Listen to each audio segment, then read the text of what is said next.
Hello friends, welcome back to my channel. पिछले video में हमने देखा था कि बैक्टीरियल इन्फेक्शन कैसे होता है और इस वीडियो में हम देखेंगे कि वायरल इन्फेक्शन कैसे होता है। वायरस जब हमारे बॉडी में एंटर करता है तो हमारा जो इम्यूनिटी सिस्टम है, जिसे हिंदी में कहते हैं रोग प्रतिकार शक्ति, वो कैसे रिस्पॉन्स करता है। तो अब वो हम देखेंगे। तो मैंने आपको बताया था कि इन्फेक्शन जो होते हैं वो दो टाइप के होते हैं, बैक्टीरियल इन्फेक्शन और वायरल इन्फेक्शन। ये वीडियो लास्ट तक जरूर देखना है, क्योंकि लास्ट में मैं आपको बताऊंगा कि इम्यूनिटी को कैसे बूस्ट किया जाता है। तो हम पहले देखते हैं कि हमारा जो बॉडी है वो हमारा body itself is a complicated security system. हमारा बॉडी ही अपने आप में ही एक बड़ा कॉम्प्लेक्स है, सिक्योरिटी सिस्टम है, जिसमें कितने सारे गार्ड्स होते हैं, सोल्जर्स होते हैं, इंटेलिजेंस टीम होती है, बैकअप टीम होती है, वेपन फैक्ट्री होती है और कम्युनिकेटर्स होते हैं। इन सबको, गार्ड, सोल्जर्स, इन सबको मिला के बनता है हमारा इम्यून सिस्टम, जिसे हम इम्यूनिटी भी कहते हैं। तो क्या होता है कि जब वायरस हो या बैक्टीरिया हो या फंगस हो, इनसे हम फॉरेन बॉडी कहते हैं, क्योंकि ये हमारे बॉडी के पार्ट्स नहीं है, इसे फॉरेन बॉडी कहते हैं। और जब भी फॉरेन बॉडी हमारे बॉडी में एंटर करता है या फिर अटैक करता है तो हमारे इम्यून सिस्टम को पता चल जाता है और इम्यून सिस्टम हमें प्रोटेक्ट करता है। तो हमारा इम्यून सिस्टम हमें इलनेस या फिर इन्फेक्शन या फिर डिजीज से प्रोटेक्ट करता है। तो हमारा बॉडी जो है, उसके कई सारे सेल्स होते हैं। हमारा बॉडी में साइंटिफिकली जो प्रूवन नंबर है, 37 to 40 ट्रिलियन सेल्स हैं। अभी 8 9 10th के बच्चे जो वीडियो देख रहे हैं उनको पता रहेगा कि ये सेल्स क्या होता है। हायर स्टैंडर्ड जो भी देख रहे हैं, सेल्स एक बायोलॉजिकल टर्म है, जिसे अभी जो सेल है वो हमारे बॉडी का बेसिक यूनिट है। हमारा बॉडी उससे ही बना है, सेल से। तो जो सेल होता है वो उस सेल है और वो स्पेरिकल शेप का होता है, यानी राउंड शेप का, और उसको आउटर कवरिंग जैसा होता है और उसको कहते हैं सेल मेम्ब्रेन। तो सेल मेम्ब्रेन में कैसा होता है कि जो सेल मेम्ब्रेन होता है वो उसको एकदम उसके ऊपर रेस्ट्रिक्शन होते हैं कि कौन सी चीज हमें सेल के अंदर लेनी है या फिर सेल से बाहर जाना है। सपोज H2O यानी वाटर, वाटर को अंदर, सेल के अंदर आने की परमिशन है। कार्बन डाइऑक्साइड जो गैस है, वो सेल से बाहर जाने का उसको परमिशन है। जैसे कि डर्ट है तो डर्ट को अंदर आने का एंट्री नहीं है। यानी जिसके पास आईडी है वही सेल के अंदर जा सकता है और बाहर, जो सेल के अंदर जा सकता है और सेल के बाहर आ सकता है। तो ये बात हो गई सेल की। अभी जो हमारा बॉडी है उसमें फुल ब्लड है।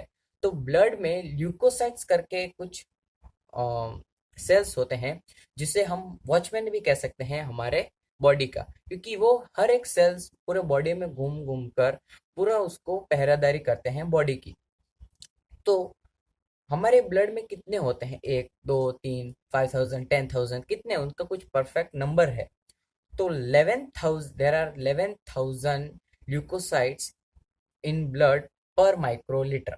यानी 11,000 ल्यूकोसाइट्स हैं ब्लड में, पर माइक्रो, जो पर लीटर माइक्रो लीटर है उसमें 11,000 ल्यूकोसाइट्स है। तो इनका इतना ज़्यादा नंबर होता है।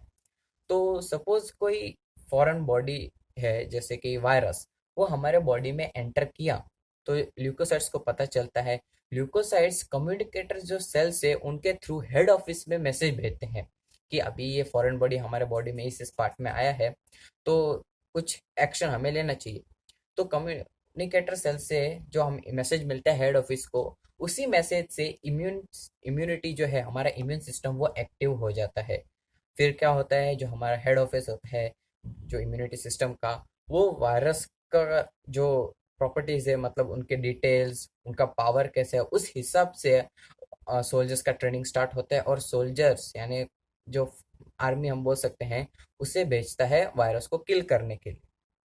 अभी वायरस, सपोज मैं हम किसी ने, सेकंड पर्सन ने स्नीज किया और वो उसके थ्रू हमारे बॉडी में वायरस आए, नोज से थ्रू हमारे लंग्स में गए। अभी लंग्स में जाने के बाद क्या होता है कि वो सेटल हो जाता है।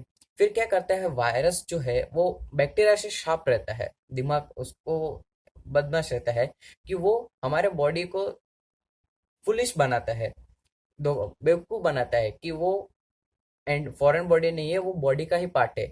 तो ये बॉडी को ऐसा दिखाता है।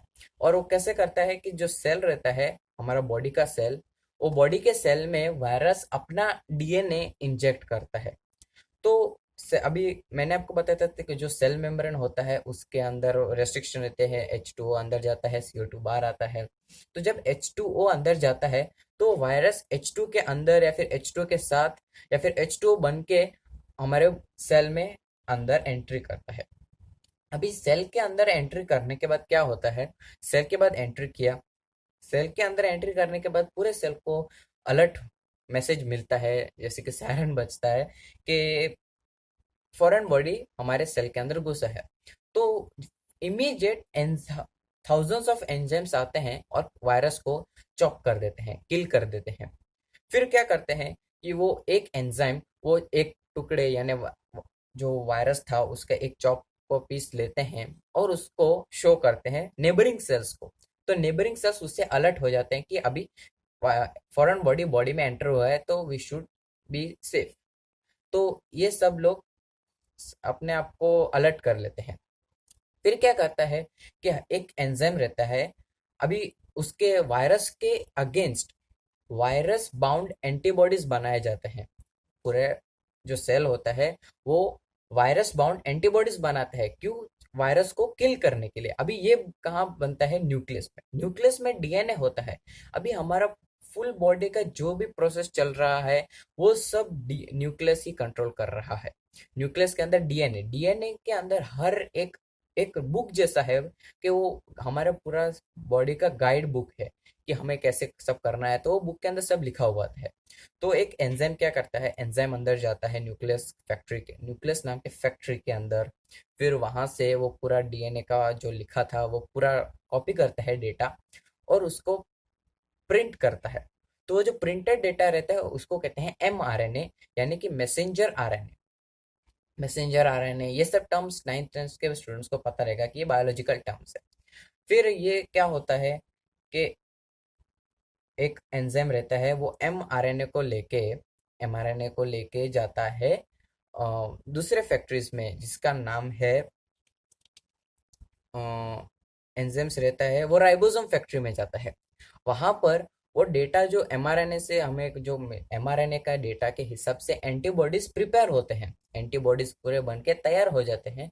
और फिर फाइनल टच के लिए गोल्गी बॉडीज नाम के फैक्ट्रीज में जाते हैं। वहां पर फाइनल टच होने के बाद वहां से लीव होकर जाते हैं लंग्स के, यहाँ पर वायरस का साइट है, यहाँ पर वायरस आया है।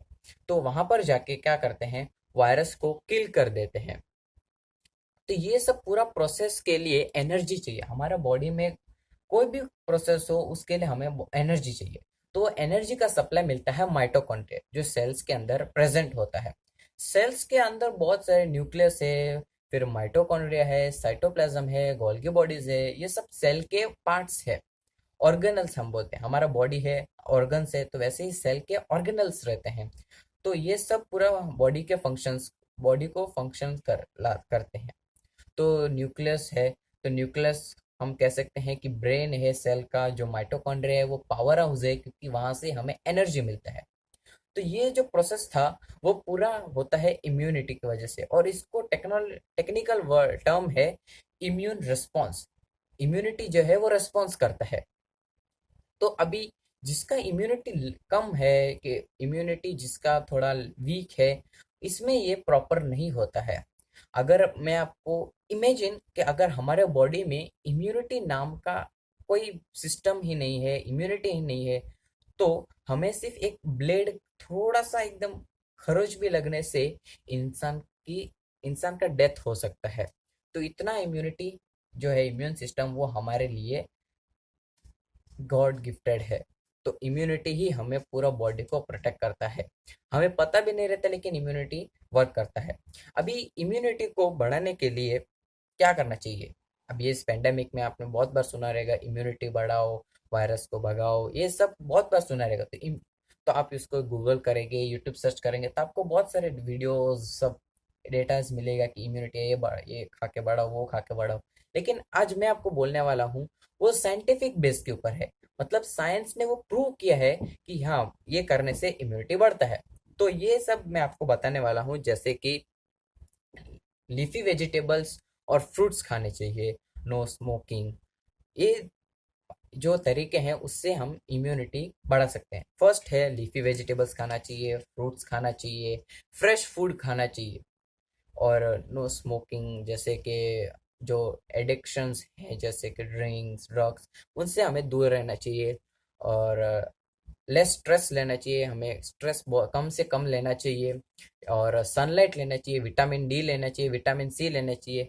बैक्टीरियल इन्फेक्शन के वीडियो में मैंने आपको बताया था कि टी सेल्स के कुछ होते हैं जो बैक्टीरिया से फाइट करते हैं। तो जब हमारे बॉडी पे सनलाइट आता है, जो सनलाइट पड़ते ही जो टी सेल्स होते हैं ना, वो एक्टिव हो जाते हैं। तो इसलिए टी सेल्स को एक्टिवेट करने के लिए भी सनलाइट की जरूरत होती है। विटामिन डी तो मिलता ही है बोन्स को स्ट्रॉन्ग करने के लिए। और फिर किसी किसी का ओवरवेट होता है, यानी कि एज के हिसाब से जो वेट होता है वो परफेक्ट मैच नहीं करता है। उनका बहुत ही ज़्यादा वेट हो जाता है या फिर बहुत ही कम वेट हो जाता है। तो उन्हें रेगुलर एक्सरसाइज करना चाहिए, वेट को मेंटेन करना चाहिए। तो ये सब है कि हम इम्यूनिटी को बूस्ट कर सकते हैं। तो ये था वायरल इन्फेक्शन के बारे में, कि वायरस जब हमारे बॉडी के अंदर एंटर करता है तो कब इम्यूनिटी वर्क करता है, कैसे करता है, पूरा ये हमारा इम्यून सिस्टम है। तो अगर आपको ये वीडियो अच्छा लगा तो प्लीज़ ये शेयर करना सब लोगों तक। ये प्रेशियस नॉलेज भी सेंड करना, और मेरे चैनल को सब्सक्राइब करना, वीडियो को लाइक करना। और थैंक्स फॉर वॉचिंग।